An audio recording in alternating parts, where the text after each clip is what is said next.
जिसकी नींव हमारे संविधान में रखी थी और यह उस विश्वास का सवाल है जो देश की करोड़ों महिलाओं के संसद से जुड़ा हुआ है। सभापति जी, मैं शुरुआत से स्पष्ट कर देना चाहता हूं कि हम महिला आरक्षण के पक्ष में हैं और हम इसे महिलाओं का संवैधानिक अधिकार मानते हैं। लोकतंत्र में समर्थन और सवाल दोनों साथ चलते हैं।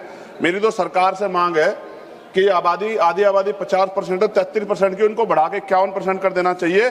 जब बराबरी महिलाओं को तो सदियों से नहीं मिला, जो वो बढ़ के मिलना चाहिए। सरकार की और हाउस की ये मंशा होनी चाहिए।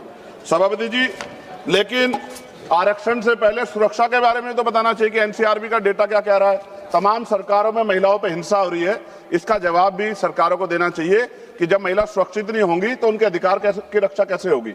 जब हम महिला सशक्तिकरण की बात करते हैं तो ये कोई नई सोच नहीं है, ये उस परंपरा की निरंतरता है जहां सावित्रीबाई फुले, मां रमाबाई, अहिल्याबाई होलकर, फातिमा शेख, झलकारी बाई, महुदा देवी पासी, अवंतिकाबाई लोधी, मां फूलन देवी जैसी वीरांगनाओं के संघर्ष हमारे सामने उदाहरण है। बाबा साहब अम्बेडकर जी ने संविधान बनाते हुए कहा था कि हम एक ऐसे संविधान को बना रहे हैं जहां हर नागरिक को समान अधिकार देगा, चाहे वह पुरुष हो या महिला। हमें याद रखना चाहिए, उन्होंने कहा था कि मैं किसी भी समाज की प्रगति को महिलाओं की प्रगति से मापता हूं। बाबा साहब अम्बेडकर जी ने सबसे बड़ा क्रांतिकारी कदम था वो हिंदू कोड बिल था। उन्होंने उसमें महिलाओं को संपत्ति में अधिकार